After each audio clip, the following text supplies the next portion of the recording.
Hey everyone, good morning. Welcome back to the Real Estate Broadcast. I am your host, Brad Gandel, and today we're going to be talking about a subject that a lot of people actually don't seem to understand.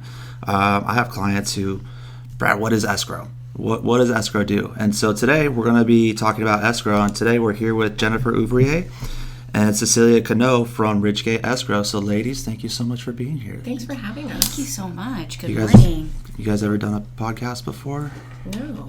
No, but I think this is my breakthrough moment, so I'm ready to with the 100,000 people I get listening to this every day. So, yeah, right?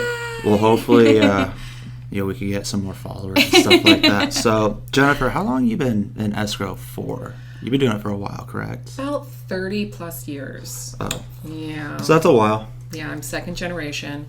My mother was an escrow officer, and I parlayed into it. After college, I wasn't quite sure what to do with a degree in biology, so real estate made sense. So here I am. Yeah, I got a buddy who got what do you get? A degree in environmental economics. Really? And he sells insurances now. That's amazing. They go hand in hand. It goes hand in hand. It's like it's such a demanding industry. Yeah.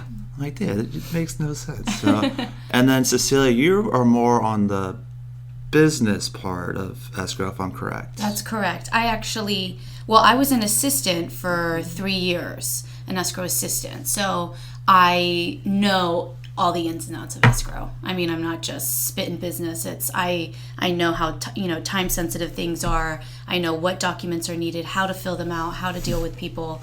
I think assistants, you'll find, are kind of the ones who make sure that by the time the file gets to the escrow officer, there's no questions. It's all pretty complete. So we can't do what we got to do without our escrow assistants. Yeah. I mean, they are hardworking girls. I'm actually talking more to the assistants more so than the regular escrow officer. It's kind of the same thing with us.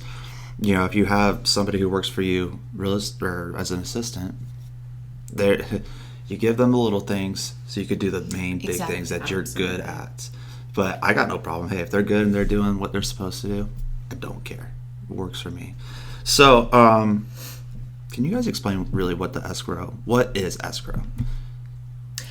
Escrow in a nutshell, I always like to say, is basically escrow by definition is a third-party depository. Okay, so we're the keeper of the money. Think of it that way.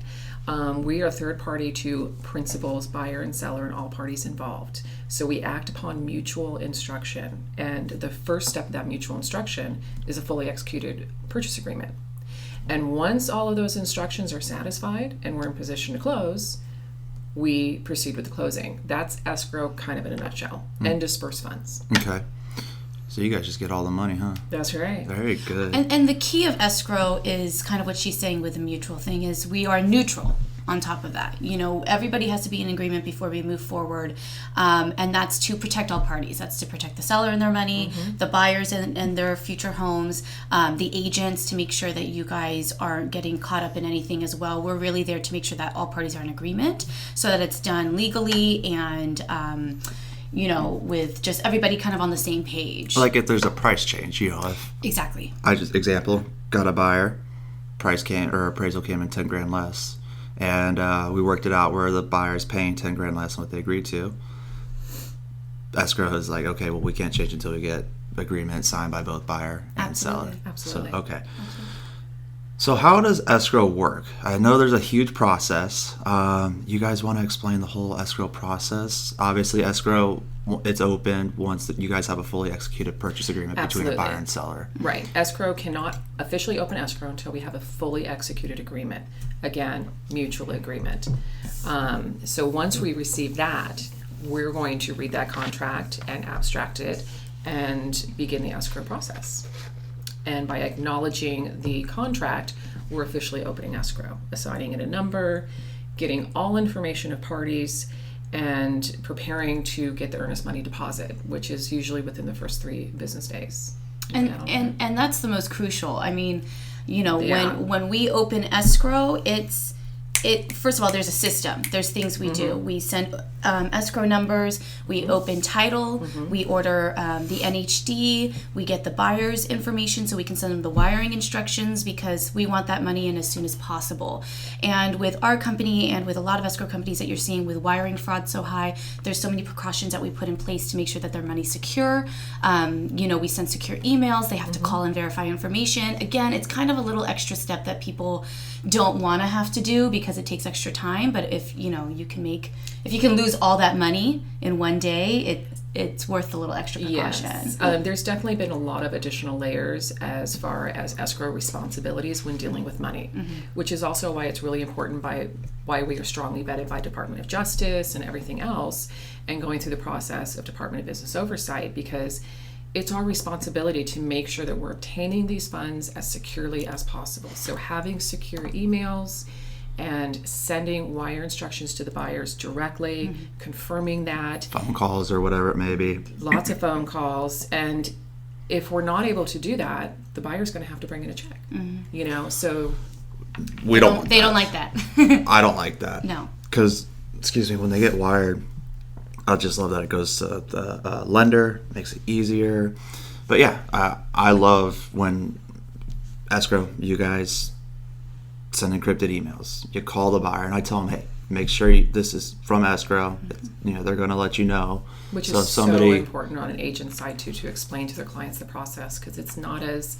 They don't know. And Yeah. I don't expect the client to know, but I've learned in this business, just as much as an educator and a therapist and a friend and a shoulder to cry on as I am a realtor. That's right. So that's what my job really is. So once you get the earnest money deposit in, within the first couple of days, what happens after that usually for you guys? At that point, we should already have the preliminary title report, so we're able to look at the chain of title. And then can you, if you wouldn't mind, just kind of explaining what is that? Getting the prelim. The prelim or preliminary title report is issued by the title company. The title company is the one that's responsible for issuing the property free and clear of any encumbrances. It's our responsibility to collect any documentation to provide to the title company to remove any liens. For example, if the seller has a mortgage, we're going to obtain what's called a payoff statement to give to the title company to make the payoff and remove that lien from the chain of title. So we receive the preliminary title report, and at that point, we're going to check legal investing, check everything on there to make sure everything is correct with the contract, who our seller is, if we're dealing with a trust, that scenario, and we're going to prepare our escrow packages and send out escrow packages, which can be done either by DocuSign, electronic signature, if that's what the client prefers, in person, which is always a good thing, by mail, courier pigeon, whatever it needs to be. So we can start doing DocuSign for escrow instructions now? Absolutely. I thought they always had to be wet signature. There you go. I learned something today. No, I had no idea. I mean, I'm sure on your guys' part, that's not fun to have to drag the initials and the signature. And I hate doing it with mine. Having to do it. Well, I'm going to throw my dad under the bus here. He doesn't know how to DocuSign. Oh, So I have to. He asked me, actually, this past weekend. I'm 49ers fan, so I was pretty amped on Sunday. But before the game, he's like, can you DocuSign for me? I'm like, dude, we got kickoff soon. It took me like 10, 15 minutes because he had 30 pages. I'll sit down with Dad. It's not a... I need to train him. It's not brain surgery. I'll make sure he doesn't listen to this part of the conversation. Well, that's the why, podcast. I always sit down and do the entire escrow package for your dad's clients. But I can very easily do a DocuSign. However, there are items in the seller's package that require notarization. Ridgegate Escrow does not charge for that notary. The grant deeds. The grant deed, instruction for proceeds, again, having to deal with wire instructions.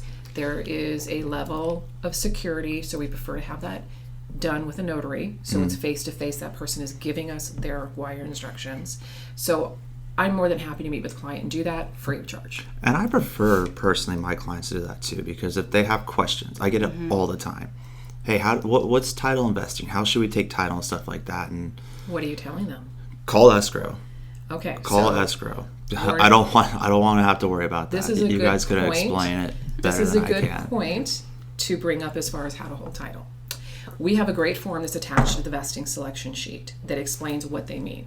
We can't advise a client how to hold title. Okay? That's a level of legality that we can't take as a mutual third party. So of course we don't want to tell clients, sorry, you need to call your attorney, but we do have that form that will help them. And they can look it up, do some research, or they can always contact their attorney or estate planner. But that's kind of a very personal thing. We don't want to say, well, usually people do this, that, or another. We don't want to take that level of liability. We are Switzerland. Think of it that way. When opening packages go out, it has our escrow instructions, which are essentially like our form of a contract. So we base that off of the contract that we receive from the agents, and then we draw up our own, and it has our rules and regulations and stuff like that. It has the prelim in there. It has documentation like the instructions for proceeds, grant deeds, all that fun stuff. When we send that out, we start following up roughly about a week after we send it out, because it is so crucial for timing, to clear title. You know, as an agent as well, there's a lot of times people don't know that they have a child support judgment, or back liens. Yeah, back liens. They don't know, or you thought that you were dealing with the trustee of the property, and it turns out no, you're dealing with, you had the successor trustee signed. So getting all that documentation to verify the information to make sure it's correct for escrow for the process is crucial. And I just think when it comes to things like the legal investing and the withholding, I'm sure you get a lot of questions of people asking you what to do about their taxes and the withholding. Those are things that are against the law for anybody to answer if you don't have a license in that. Exactly. So we can direct them to somebody who can help them, or if you know somebody, that's why it's good for agents to know people too, to have a network, so that you have somebody who can say, well, you know what, talk to so-and-so, they'll help you. Because the only thing that I've said in terms of vesting is, well, here's what's most common. This is what we see most common. But if you talk to a lawyer, they're going to say, okay, that's most common, but you could have gone this way and it would have helped you out with taxes later down the road. So it's really important that we are neutral, and that you guys, as well as agents, understand your responsibilities as well. So I think that's why it's so crucial to have a good network around you, just so that you can give that information out as it goes. So it kind of sounds like there's a lot of moving parts going on, right? A lot of balls up in the air juggling. Okay, and I'm going to tell you this. Don't get upset. But this is why this business is dominated by women, because we can multitask. Fine with me. I'm not. Again, look at my dad. All of his assistants are women. They know how to multitask better than we do. So like getting that escrow package back, like specifically the statement of information, which asks personal confidential information.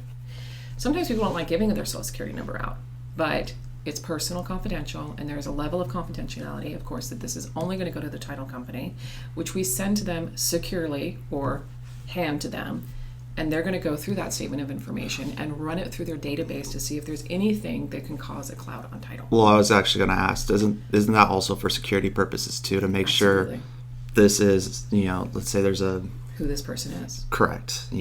Smith.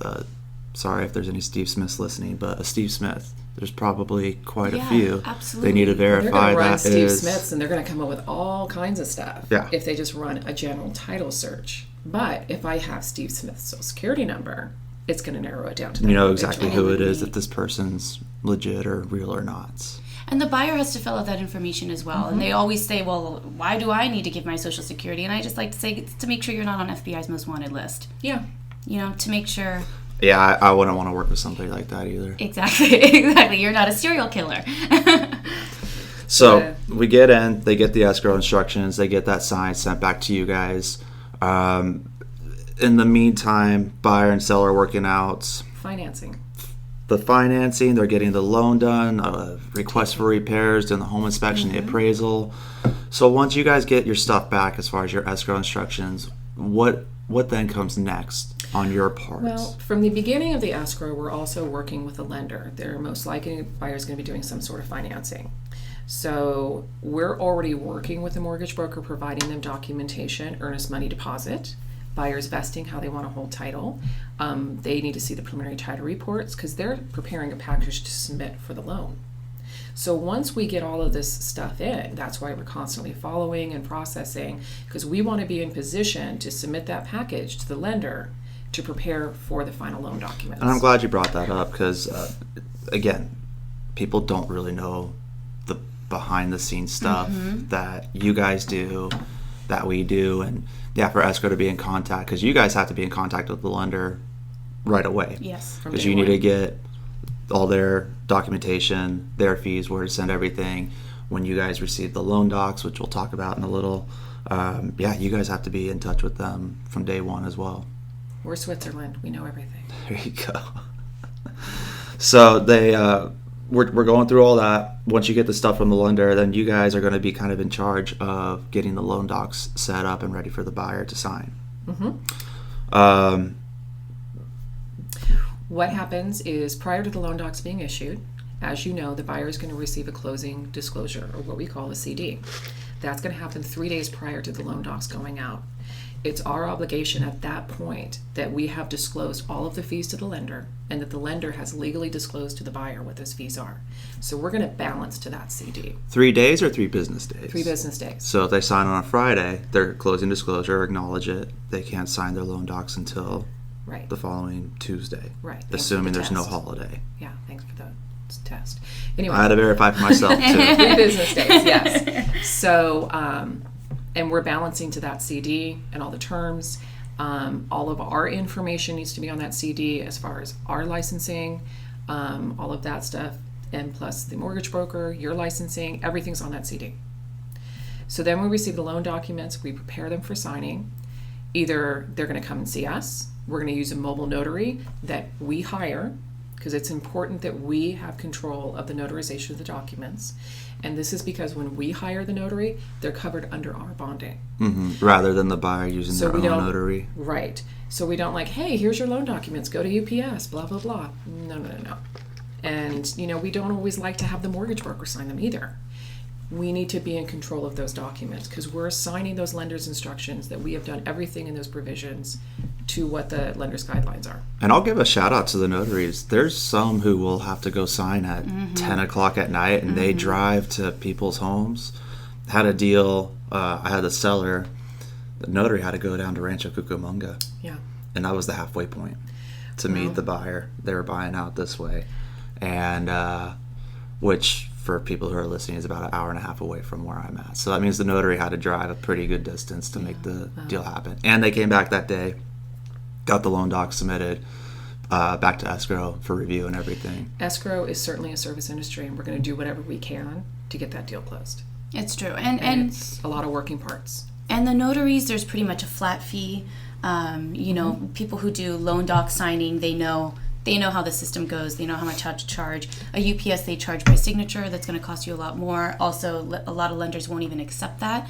And sometimes you're going to get a buyer that says, hey, I have a cousin that has a notary. Can they sign me? If they've signed loan docs, we do allow it. Look, we have to be accommodating to people. If you want to use somebody who's going to give you a discount or whatever, you just have to be aware that if they aren't familiar with loan documents, they might miss something, or they might not be able to explain something. And if you have questions, that can slow things down. Or if they miss a signature and the lender requires original signatures of original loan docs in order to fund, and they're in New York and we have to overnight and we missed a signature and now we have to get the notary. I mean, it could just delay more and more. Yeah. So for the purpose of timing, we like to use a notary we trust, we know, who can answer our questions, who understand our documents. So we do have one that we are always familiar with. We have many. We have many, but we have I think a lot of escrow companies have one person that they really trust. Yeah, their go-to. Yeah. I refinance, and I know the process. I wasn't worried about reading the little things. And even with the notary that I used, it still took me half hour, 45 minutes to sign. Yeah. So I can only imagine for somebody who doesn't know a whole lot about it or is kind of new to it, how long it could take. And it could be frustrating for people, because I always joke with the client, hey, bring an ice pack for when you're done, because your hand's going to be sore. I like to sign the loan documents. I think that 30 years experience brings a level of comfort, and I like to be at that point of that process.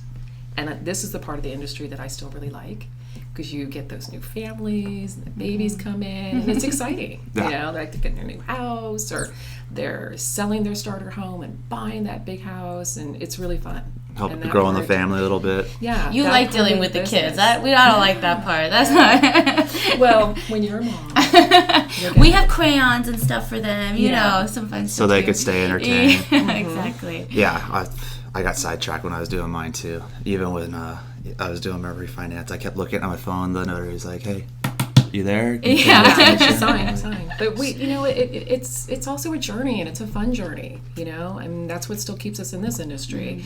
It's a 30, 40-day process, but it's a journey, and it should be taken seriously, very seriously. You're playing with people's money, essentially. And again, there's so much behind the scenes that you guys do, you as in the escrow officers and the assistants, I have no idea about. I could never imagine. I go crazy with paperwork here. The paperwork you guys have. Multitasking. No, thank you. I don't want to deal with any of that stuff. Well, as time goes on, we're becoming more and more paperless. Yeah, which is actually really nice. In fact, I could do a whole contract on my phone. I don't have to print up one thing, have people sign right there. Absolutely. Yeah, I know we're always going to have the wet signatures again. The loan docs, the grant deed, and stuff like that. But there's abilities to be completely paperless with exception of the documents that need to record. I mean, times are changing. It's a matter of changing with those times. I get you. So, you've been in it for obviously a long time. A minute. Anything interesting, crazy, funny that stands out in your mind that's happened to you?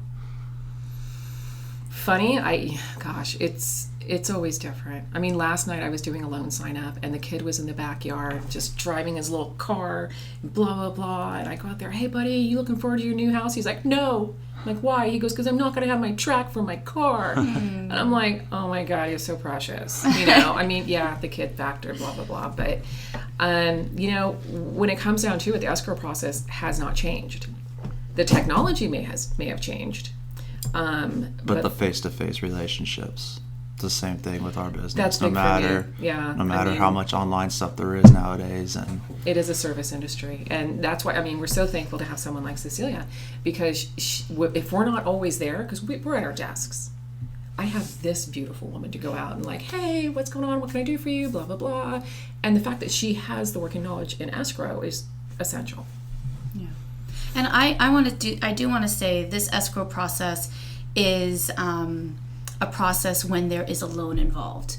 This is typically like a 30. I mean, we've done loan escrows that maybe are 20 days, but by the time we've got all our paperwork back, we're waiting on loan docs. That's now on the lender. At that point we've been following up with them almost daily. What do you need to get us loan docs? So we've done escrows when it's all cash. That's a whole different ballgame, because now you no longer have to go through the lenders who have to go through underwriting, who have to go through all these people. You can now just deal with the clients and escrow and exchange the money. We've done escrows all cash. I think the fastest one we did was like 3 or 4 days. Yeah. I mean, it's a quick turnaround. I'm glad you actually brought that up too. So thank you for clarifying. Yeah, absolutely. That's a normal. What we've been talking about is normal 30 days. We don't have a whole lot of cash buyers. We do from time to time.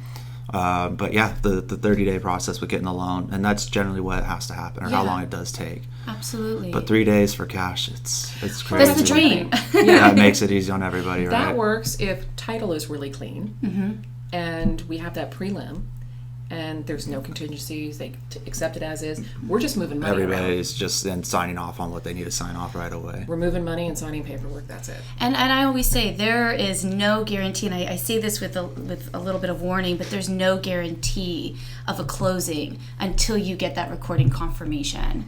A lot of clients like to book the movers. They book this, they book that, and then something happens and it's not closing on time, and now they have to reschedule. They're angry. You can feel as I talk about this, the energy changing. Are trying to get out, and the buyer thinks that they have the right to sit out front of the house, and it's like, well, you don't get keys till 6 p.m. that night, and it's only 12 o'clock in the afternoon, so you can hang out for 6 hours. Occupancy, blah, blah, blah. Can I put my stuff in the garage? I mean, we hear it all. Yeah, we just do. like what you guys. You guys hear that? Why would you guys be the ones hearing that? Because you guys call us and tell us. I probably tell my client, call escrow. I don't want to deal with it. Call escrow. We are like little therapists. So the clients call us. They want the keys from us. They think that escrow gives them the keys.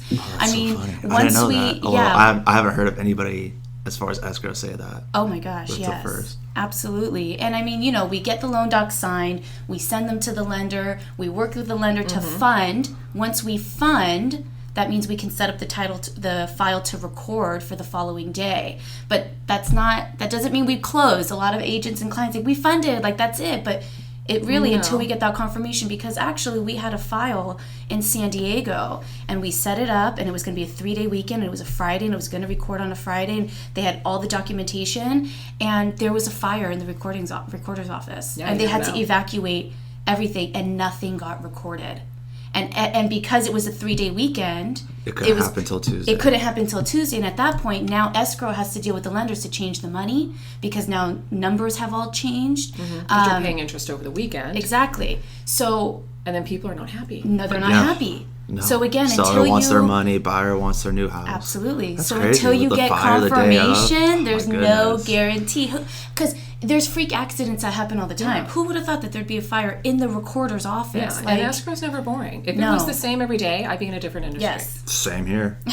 I mean, it keeps it exciting. I need change in my life. Yeah. It does keep you on your toes. And it's like, far as closing dates, here's my favorite thing. It's like, okay, when you're pregnant, here's another child thing, whatever. But, when you're pregnant, the doctor says the baby's due on this day. Baby's going to come when the baby's ready to come. Same thing with closing dates. Yeah. When the baby's ready. I was early. Yeah. My parents weren't happy about it. Yeah.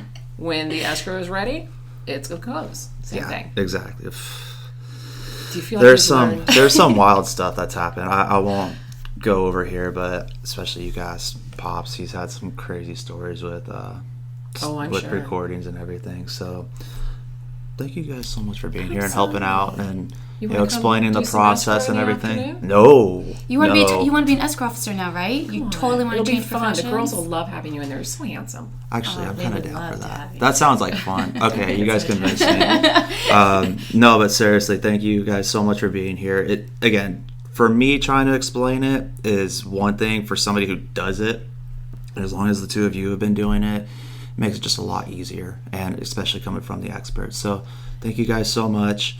We'll be back in a couple weeks. I got some really good episodes coming up, and hopefully you guys enjoyed today's episode. Take care.